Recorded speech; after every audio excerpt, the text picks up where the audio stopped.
दोस्तों स्वागत है आप सभी का हमारे इस यूट्यूब चैनल हाई टारगेट में। दोस्तों आज हम देखेंगे विज्ञान क्रैश कोर्स का दूसरा पार्ट। दोस्तों पहला पार्ट हम पहले अपलोड कर चुके हैं और उसमें हम लोग भौतिक विज्ञान के पूरे ऑब्जेक्टिव क्वेश्चन को कवर कर लिए हैं, यानी कि सभी चैप्टर के वीवीआई ऑब्जेक्टिव क्वेश्चन को कवर कर लिए हैं। और इसमें हम लोग रसायन विज्ञान के सभी चैप्टर का वीवीआई ऑब्जेक्टिव क्वेश्चन का हम लोग रिवीजन करेंगे। और दोस्तों आपको पता होगा कि यह फाइनल एग्जाम का रिवीजन वीडियो है, इसलिए आप लोग वीडियो को शुरू से अंत तक देखें और एक एक प्रश्न को अच्छी तरह से याद कर लें। और दोस्तों देखिए, वीडियो को पहले देखिए, उसके बाद जो प्रश्न याद नहीं है उसको साथ में कॉपी पर नोट करते जाइए और बाद में उसको रिवीजन करके याद कर लीजिए।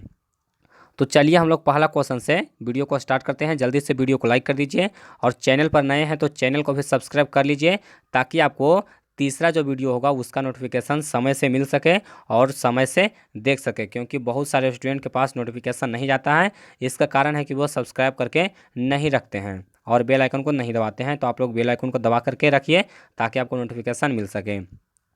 तो चलिए देखिए, पहला प्रश्न कहता है कि मैग्नीशियम रिबन का वायु में दहन कर मैग्नीशियम ऑक्साइड प्राप्त किया जाता है, तो इस ऑक्साइड का रंग होता है। यानी कि जब मैग्नीशियम का जो फीता होता है उसको वायु में दहन करके हम लोग मैग्नीशियम ऑक्साइड प्राप्त करते हैं, और जो मैग्नीशियम ऑक्साइड होता है उसका रंग कैसा होता है?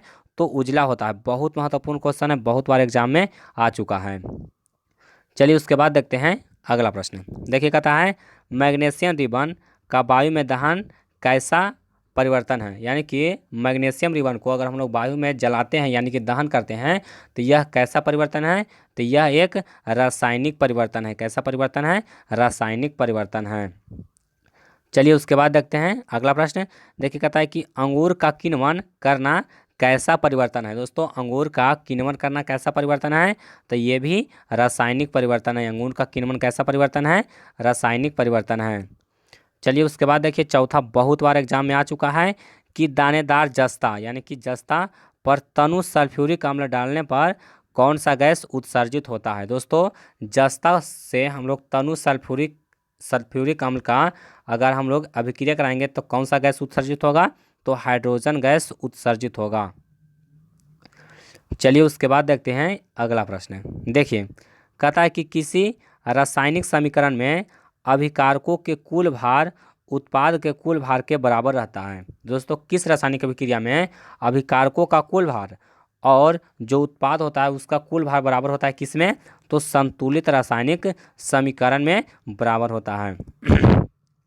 चलिए हम लोग देखते हैं छठा प्रश्न। देखिए कहता है संगमरमर का रासायनिक सूत्र, तो CaCO3 क्या होता है? CaCO3। चलिए उसके बाद देखते हैं सातवां क्वेश्चन। कहता है कि जिन अभिक्रियाओं में उत्पाद के निर्माण के साथ साथ ऊष्मा उत्पन्न होते हैं उसको क्या कहते हैं? तो दोस्तों उसको हम लोग कहते हैं ऊष्माक्षेपी रासायनिक अभिक्रिया। क्या कहते हैं? ऊष्माक्षेपी रासायनिक अभिक्रिया, यानी कि उसमें उत्पाद के साथ साथ कुछ ऊष्मा भी उत्सर्जित होता है, और वैसे रासायनिक अभिक्रिया को हम लोग क्या कहते हैं? तो ऊष्माक्षेपी रासायनिक अभिक्रिया कहते हैं। चलिए उसके बाद देखते हैं अगला प्रश्न। देखिए कहता है कि प्राकृतिक गैस का दहन किस प्रकार का रासायनिक अभिक्रिया है। दोस्तों प्राकृतिक गैस का दहन किस प्रकार का रासायनिक अभिक्रिया है? तो यह ऊष्माक्षेपी रासायनिक अभिक्रिया है। कैसा अभिक्रिया है? ऊष्माक्षेपी रासायनिक अभिक्रिया। चलिए उसके बाद देखते हैं अगला प्रश्न। देखिए कहता श्वसन किस प्रकार की अभिक्रिया है। दोस्तों श्वसन किस प्रकार की अभिक्रिया है? तो श्वसन भी ऊष्माक्षेपी अभिक्रिया का उदाहरण है। चलिए उसके बाद देखते हैं अगला प्रश्न। देखिए कहता है कि जब एकल अभिकर्मक टूटकर छोटे छोटे उत्पाद उत्पन्न करते हैं तो इसे कहते हैं। तो दोस्तों इसको क्या कहते हैं? वियोजन अभिक्रिया कहते हैं। यानी कि एक यौगिक टूटकर छोटे छोटे यौगिक में परिवर्तित हो जाते हैं, यानी कि छोटे छोटे यौगिक में टूट जाता है, और इस तरह के रासायनिक अभिक्रिया को क्या कहा जाता है? वियोजन अभिक्रिया कहता है। और जब छोटे छोटे यौगिक जुड़ करके एकल अभिकारक बनाते हैं तो उसको कहा जाता है संयोजन अभिक्रिया। चलिए उसके बाद देखिए कहता है कि चूना पत्थर को, यानी कि चूना पत्थर को ऊष्मा देने पर CaO प्लस CO2 प्राप्त होता है। तो यह कैसे अभिक्रिया है? तो देखिए चूना पत्थर है वो टूट करके CaO और CO2 में बट जाता है। तो यह कैसे अभिक्रिया हो गया? तो वियोजन अभिक्रिया हो गया। चलिए उसके बाद देखते हैं अगला प्रश्न। देखिए कहता है कि लेड नाइट्रेट चूर्ण को एक परखनली में लेकर गर्म करने पर धुआं उत्पन्न होता है। किसका धुआं उत्पन्न होता है? तो नाइट्रोजन ऑक्साइड का धुआं है वो उत्पन्न होता है। यानी कि जब लेड नाइट्रेट को हम लोग एक परखनली में लेकर के गर्म करेंगे तो नाइट्रोजन डाइऑक्साइड का धुआं है वो वापिस उसमें से निकलता है। चलिए उसके बाद देखते हैं अगला प्रश्न। देखिए कहता है कि जिंक तथा लेड कॉपर की अपेक्षा अधिक अभिक्रियाशील है। दोस्तों सॉरी, यहाँ पर पूछा गया है कि जिंक तथा लेड कॉपर की अपेक्षा, यहाँ पर देखिए तो कैसे अभिक्रिया है, तो अधिक क्रियाशील, यानी कि जिंक और लेड है वो कॉपर की अपेक्षा है वो अधिक अभिक्रियाशील है। यहाँ पर पूछना चाहिए कि कैसा है, तो यहाँ पर होगा क्या चीज़, अधिक अभिक्रियाशील है। चलिए उसके बाद देखते हैं अगला प्रश्न। देखिए कहता है कि वे अभिक्रियाएं जिनमें अभिकारकों के बीच आयनों का आदान प्रदान होता है, तो उसको क्या कहा जाता है? द्विविस्थापन अभिक्रिया कहा जाता है। क्या कहा जाता है? द्विविस्थापन अभिक्रिया कहा जाता है। चलिए उसके बाद देखते हैं नेक्स्ट। देखिए कहता है कि लेड नाइट्रेट तथा पोटेशियम आयोडाइड के विलयन को मिलाने पर अवक्षेप बनता है इसका रंग। यानी कि जब लेड नाइट्रेट को पोटेशियम आयोडाइड के विलयन में हम लोग मिलाते हैं तो जो अवक्षेप प्राप्त होता है वो अवक्षेप का रंग कैसा होता है? तो उस अवक्षेप का रंग होता है श्वेत। चलिए उसके बाद देखते हैं नेक्स्ट क्वेश्चन। देखिए कहता है कि कॉपर चूर्ण को वायु में गर्म करने पर अनेक सतह पर कॉपर ऑक्साइड की एक परत जम जाती है तो इसका रंग होता है। दोस्तों इसका कॉपर ऑक्साइड का रंग कैसा होता है? तो काला होता है। चलिए उसके बाद देखते हैं नेक्स्ट। कहता है कि अगर सी यू ओ का सी यू ओ पर हाइड्रोजन गैस प्रवाहित किया जाता है तो काली रंग है वो भूरे रंग में परिवर्तित हो जाती है। यानी कि जो सी यू ओ होता है उसका रंग कैसा होता है? काला होता है। और जब इस पर हाइड्रोजन गैस प्रवाहित किया जाता है तो ये काला रंग है वो किस रंग में चेंज हो जाता है? तो ब्राउन में चेंज हो जाता है। चलिए उसके बाद देखते हैं नेक्स्ट। कहता है कि किसी रासायनिक अभिक्रिया में ऑक्सीजन का अनुपात बढ़ाना कहलाता है तो उपचयन या फिर ऑक्सीकरण अभिक्रिया कहा जाता है। चलिए उसके बाद देखते हैं अगला। कहता है कि किसी रासायनिक अभिक्रिया में ऑक्सीजन का अनुपात घट जाए और हाइड्रोजन का अनुपात बढ़ जाए तो इसको क्या कहा जाता है? तो इसको कहा जाता है अवकरण या फिर अपचयन अभिक्रिया। चलिए उसके बाद देखते हैं। देखिए कहता है कोई विलयन लाल लिटमस को नीला कर देता है तो इसका पीएच संभवतः क्या होगा? तो इसका पीएच होगा वो 7 से अधिक होगा। यानी कि 10 हो सकता है, 11 हो सकता है, 7 पॉइंट कुछ हो सकता है, या फिर 8 हो सकता है, 9 हो सकता है। यानी कि यहाँ पर 10 यहाँ पर दिया हुआ है। ऑप्शन के अनुसार ये आपको देखना है कि 7 से अधिक होना चाहिए। यानी कि 7 से अधिक रहेगा तो यह लाल लिटमस को नीला कर देगा। चलिए देखिए कहता है कोई विलयन अंडे के पीसे हुए कवच से अभिक्रिया कर एक गैस उत्पन्न करता है जो चूने के पानी को दूधिया कर देता है। इस विलयन में क्या है? तो इस विलयन में क्या है? हाइड्रोक्लोरिक अम्ल है। चलिए उसके बाद देखें। कहता है कि अपच का उपचार करने के लिए निम्न में से किस औषधि का उपयोग होता है? दोस्तों अपच का उपचार करने के लिए एंटासिड का प्रयोग किया जाता है। यानी कि एंटी एसिड आप लोग जानते होंगे एसिड का, जैसे एंटीवायरस, वायरस का क्या होता है? एंटीवायरस। उसी प्रकार से एसिड का एंटी एसिड होता है। यानी कि अपच किसके कारण होता है? तो अम्लीयता बढ़ जाता है तो उस समय अपच का शिकायत आ जाता है। चलिए उसके बाद देखिए। कहता है कि हल्दी, लिटमस पत्र आदि किस प्रकार के सूचक है? तो यह प्राकृतिक सूचक होता है। चलिए उसके बाद देखिए। कहता है कि लिटमस विलयन बैंगनी रंग का रंजक है जो निकाला जाता है तो यह लाइकेन के पौधे से निकाला जाता है। कहाँ से निकाला जाता है? तो लाइकेन के पौधे से निकाला जाता है। उसके बाद देखिए संश्लेषित सूचक है। दोस्तों संश्लेषित सूचक कौन है? तो मेथिल और एंजाइम एक प्रकार का क्या है? संश्लेषित सूचक है। चलिए उसके बाद देखिए। कहता है कि धातुओं पर आम्ल के प्रभाव से कौन सा गैस उत्सर्जित होता है? धातुओं को अगर हम लोग आम्ल से अभिक्रिया कराएंगे तो कौन सा गैस उत्सर्जित होता है? तो हाइड्रोजन गैस है वो उत्सर्जित होता है। चलिए उसके बाद देखिए नेक्स्ट क्वेश्चन। कहता है कि वैसा पदार्थ जिनकी गंध अम्लीय या क्षारकीय माध्यम में बदला जाता है ऐसे पदार्थ को किस प्रकार का सूचक कहा जाता है? तो इसको कहा जाता है गंधीय सूचक। चलिए उसके बाद देखिए। कहता है कि किसी अम्ल की धातु के साथ अभिक्रिया कराने के फलस्वरूप कौन सा गैस बनता है? तो अभी बताया था कि हाइड्रोजन गैस बनता है। 2 बार टाइप हो चुका है क्वेश्चन, तो इसको आप लोग याद कर लीजिए। देखिए कहता है कि चूना जल चूना जल में CO प्रवाहित करने पर कौन सा अवक्षेप प्राप्त होता है? तो यहाँ पर CaCO3 का श्वेत रंग का अवक्षेप प्राप्त होता है। चलिए उसके बाद देखिए कहता है कि चूना पत्थर, खड़िया एवं संगमरमर किसका विविध रूप है, यानी कि किसका अपरूप है? तो CaCO3 का अपरूप है। चलिए उसके बाद देखिए कहता है कि अम्ल एवं क्षारक के बीच अभिक्रिया को किस प्रकार की अभिक्रिया कहा जाता है? यानी कि जब अम्ल और क्षार का अभिक्रिया कराया जाता है तो इस प्रकार की अभिक्रिया को हम लोग क्या कहते हैं? तो इसको कहते हैं उदासीनीकरण अभिक्रिया। इसमें लवण बनता है। चलिए उसके बाद देखिए कहता है कि धात्विक ऑक्साइड को किस प्रकार का ऑक्साइड कहा जाता है? दोस्तों धात्विक ऑक्साइड को किस प्रकार का ऑक्साइड कहा जाता है? तो क्षारकीय ऑक्साइड कहा जाता है। अब देखिए प्रश्न आपको पूछ देगा कि धातु का ऑक्साइड कैसा होता है? तो दोस्तों धातु का ऑक्साइड होता है वो क्षारीय होता है, और अधातु के ऑक्साइड कैसा होता है? तो अम्लीय होता है। इसको आपको याद रखना है, धातु के ऑक्साइड क्षारीय और अधातु के ऑक्साइड अम्लीय। चलिए उसके बाद देखिए कहता है कि अधात्विक ऑक्साइड को कहा जाता है, अधात्विक ऑक्साइड को क्या कैसा कहा जाता है? उभयधर्मी ऑक्साइड कहा जाता है। कैसा ऑक्साइड कहा जाता है? उभयधर्मी ऑक्साइड। चलिए उसके बाद देखते हैं। देखिए कहता है कि तनु हाइड्रोक्लोरिक अम्ल से होकर विद्युत धारा प्रवाहित करने पर कौन सा आयन उत्पन्न होगा? तो इसमें हाइड्रोजन प्लस आयन उत्सर्जित होगा, क्योंकि ये अम्ल है और अम्ल में कौन सा आयन होता है? तो हाइड्रोजन प्लस आयन होता है। उसके बाद देखिए कहता है NaOH, CaOH के होल 2 बिलियन से विद्युत धारा प्रवाहित करने पर कौन सी आयन मुक्त होती है? तो इसमें OH निगेटिव जो आयन होता है वो उत्सर्जित होता है। चलिए उसके बाद देखते हैं नेक्स्ट क्वेश्चन। कहता है कि NaCl पर तनु सल्फ्यूरिक अम्ल की अभिक्रिया से कौन सी गैस बनता है? तो क्लोरीन गैस बनता है। कौन सा गैस? Chlorine gas. यानी कि जब हम लोग नमक की अभिक्रिया सल्फ्यूरिक एसिड से कराएंगे तो कौन सी गैस निकलेगा? तो क्लोरीन गैस निकलेगा। उसके बाद देखिए नेक्स्ट क्वेश्चन कहता है कि क्षारक को जल में घोलने पर क्या मुक्त होता है? तो OH माइनस मुक्त होता है। उसके बाद देखिए कहता है कि जल में घुलनशील क्षारक होता है तो उसको क्या कहा जाता है? उसको क्षार कहा जाता है।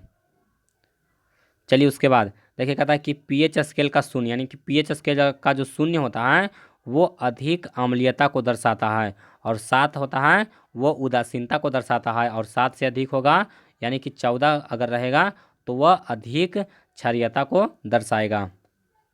देखिए उसी प्रकार से अगला प्रश्न आ गया कि स्केल पर 14 क्या प्रदर्शित करता है? तो अधिक क्षारीयता को प्रदर्शित करता है। उसके बाद देखिए कहता है कि किसी उदासीन मिलियन का pH होता है वो 7 के बराबर होता है। उसके बाद देखिए अगला कहता है कि जठर रस का pH होता है कितना? तो 1.2 होता है। चलिए उसके बाद देखिए नेक्स्ट कहता है कि नींबू रस का pH होता है तो 2.2 होता है। ये सब pH मान को आप लोग अच्छी तरह से याद कर लीजिए। देखिए कहता है कि NaOH यानी कि सोडियम हाइड्रोक्साइड का pH कितना होता है? तो 14 होता है। कितना होता है? 14। उसके बाद देखिए कहता है कि अधिक संख्या में हाइड्रोजन प्लस आयन उत्पन्न करने वाले अम्ल को प्रबल अम्ल कहा जाता है। क्या कहा जाता है? प्रबल अम्ल कहा जाता है। देखिए उसके बाद देखिए कहता है कम संख्या में हाइड्रोजन आयन उत्पन्न करने वाले अम्ल को क्या कहा जाता है? तो उसको दुर्बल अम्ल कहा जाता है, यानी कि कमजोर अम्ल कहा जाता है, और जिसमें जितना ज़्यादा कार्बन की मात्रा होगा वो उतना ज़्यादा दुर्बल होगा। चलिए उसके बाद देखिए नेक्स्ट क्वेश्चन कहता है कि हमारे शरीर का pH पारस है, तो हमारा शरीर का जो pH है वो 7 से 7.8 के बीच में कार्य करता है। उसके बाद अगला प्रश्न कहता है कि अम्लीय वर्षा का pH मान होता है तो 5.6 से कम होता है। कितना होता है? 5.6 से कम होता है। उसके बाद देखिए कहता है कि मुंह साफ करने के लिए किस प्रकार के मंजन का व्यवहार किया जाता है? तो दोस्तों जो मंजन होता है वो कैसा होता है? क्षारकीय होता है। कैसा होता है? क्षारकीय दंत मंजन होता है। चलिए उसके बाद देखिए कहता है मधुमक्खी के डंक मारने पर किस पदार्थ का उपचार करना चाहिए?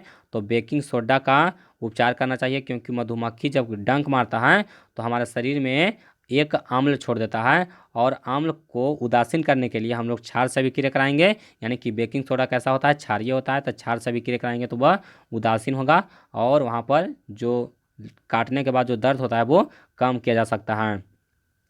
देखिए कहता है कि ब्रोमीन अधातु की अवस्था होती है। दोस्तों ब्रोमीन अधातु की अवस्था होती है, वो कैसा होती है, देखिए फिर हाइड्रोजन नहीं होगा, यहाँ पर होगा द्रव अवस्था। क्या हो जाएगा, द्रव अवस्था, यानी कि ब्रोमीन अधातु होता है वो द्रव अवस्था में होता है, और मरकरी धातु भी द्रव अवस्था में रहता है। तो इसको आप लोग यहाँ पर से सुधार के हाइड्रोजन की जगह पर ही द्रव अवस्था कर लीजिए।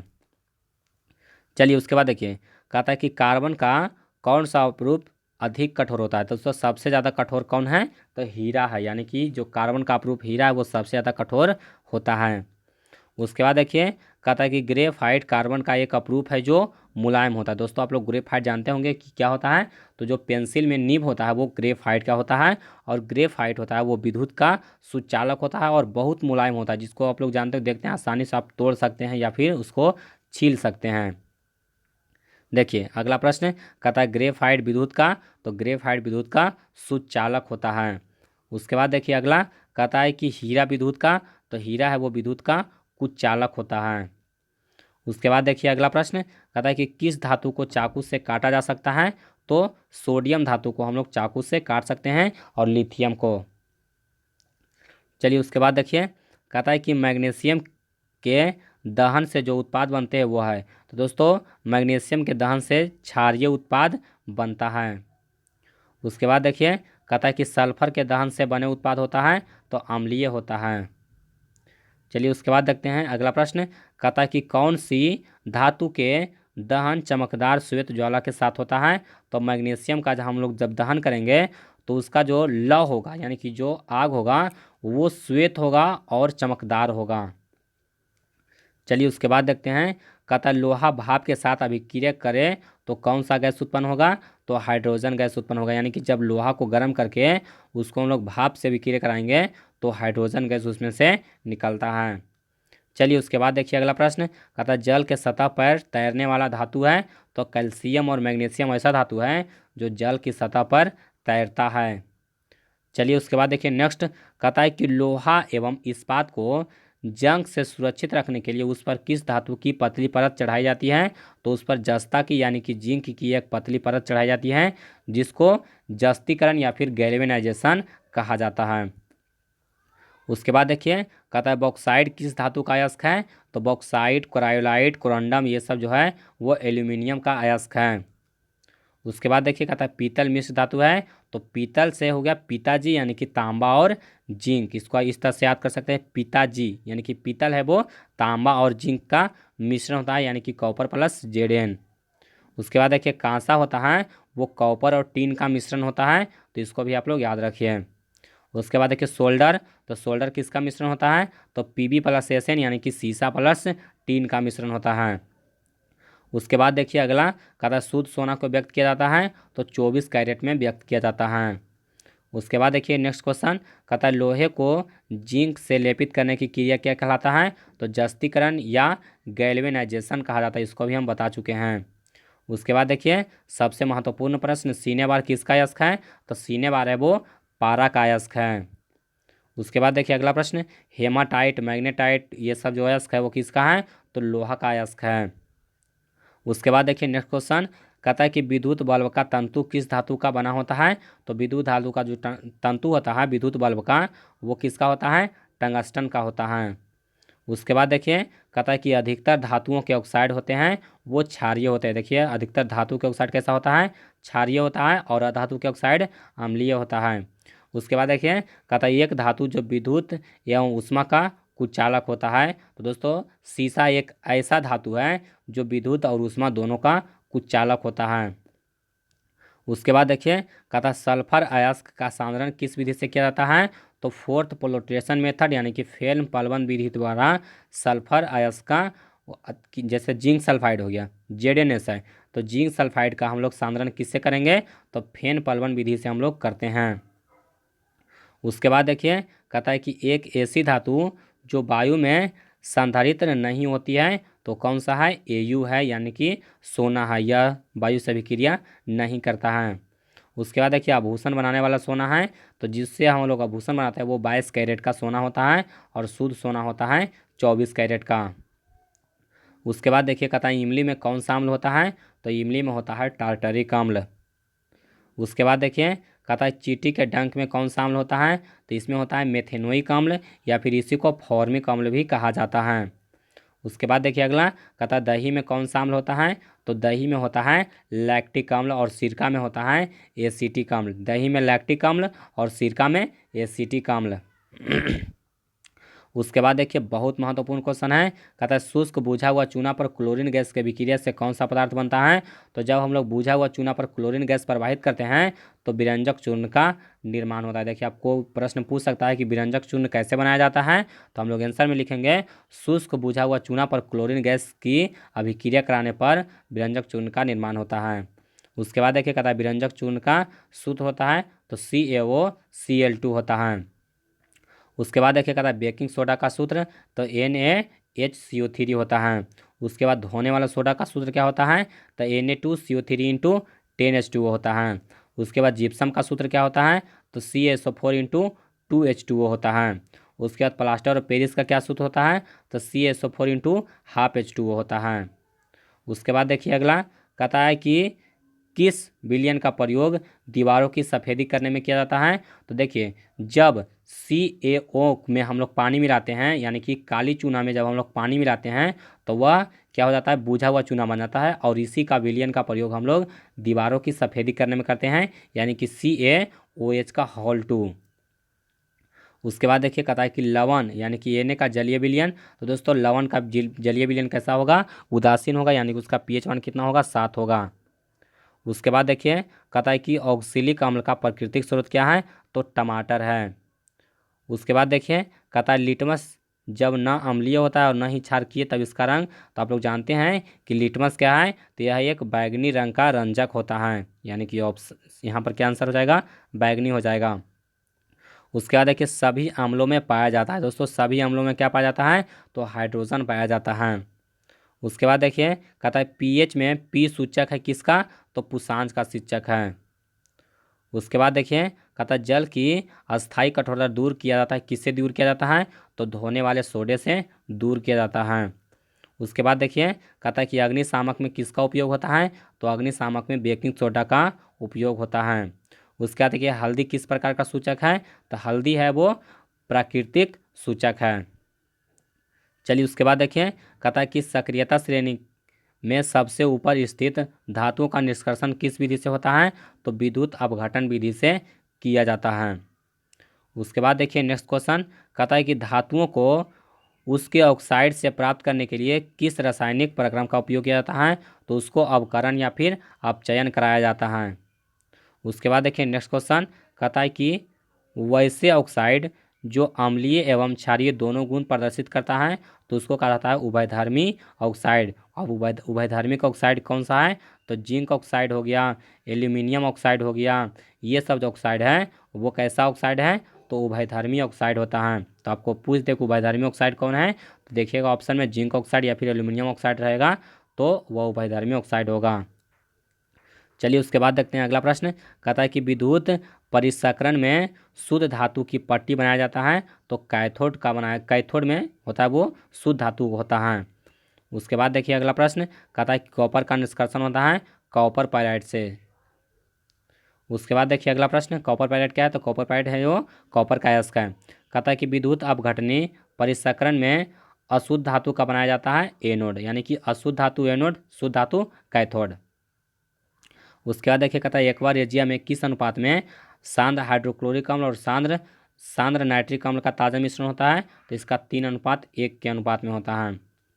उसके बाद देखिए कहता है कि अयस्क से धातु का निष्कर्षण तथा परिसकरण करने की प्रक्रिया को कहा जाता है, क्या चीज़ कहा जाता है, मेटलर्जी यानी कि धातु कर्म कहा जाता है।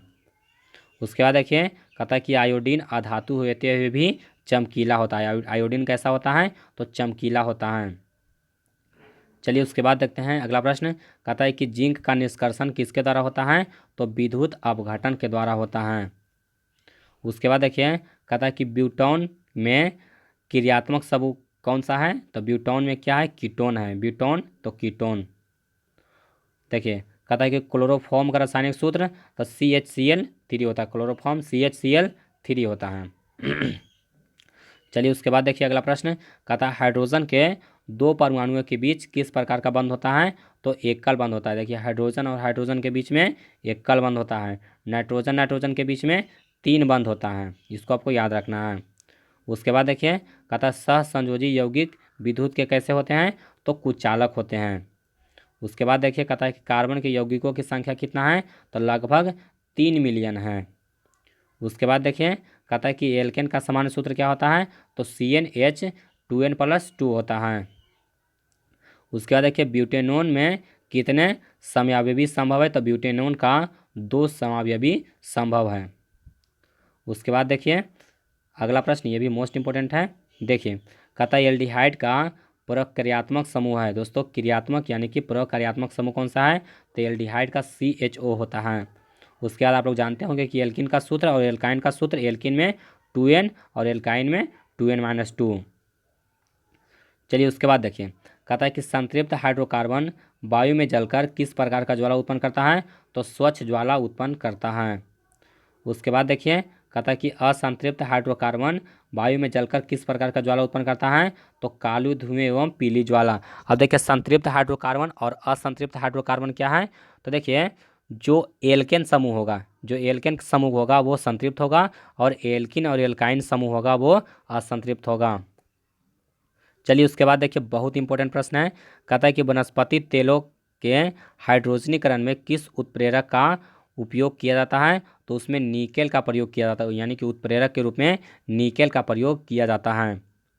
उसके बाद देखिए अगला प्रश्न कहता है कि मेथेनोइक अम्ल का सामान्य नाम है, तो मेथेनोइक अम्ल का सामान्य नाम होता है फॉर्मिक अम्ल। उसके बाद देखिए अगला प्रश्न कहता है कि एल्केन के सभी यौगिक कहलाते हैं, तो एल्केन क्या भी बताएं कि संतृप्त कहलाएगा। और उसके बाद देखिए अगला प्रश्न है कि एल्किन एवं एल्काइन ग्रुप के सभी यौगिक कहलाते हैं, तो एल्किन एवं एल्काइन के कहलाते हैं असंतृप्त, अभी हम बताए थे। उसके बाद देखिए कहता है कि मीथेन के अणु का आकार कैसा होता है, तो सम चतुष्फलकीय होता है। मीथेन का क्या फॉर्मूला होता है, CH4 होता है, यानी कि इसका सम चतुष्फलकीय होगा। चलिए उसके बाद देखिए कहता है कि सामान्य अणुसूत्र विभिन्न यौगिक को क्या कहा जाता है, यानी कि समान अणुसूत्र वाले यौगिक को क्या कहा जाता है, समावयवी कहलाता है। उसके बाद देखिए हीरा एवं ग्रेफाइट कार्बन के क्या है, तो यह एक अपरूप है। उसके बाद आपको बताए थे कि जो पेंसिल का जो नीब होता है वो किसका होता है, ग्रेफाइट का होता है। उसके बाद देखिए अगला कहता है कि खाना बनाते समय यदि बर्तन की जो पेंदी है वो काली हो रही है, इसका मतलब क्या है, इसका मतलब होता है ईंधन पूरी तरह से नहीं जल रहा है।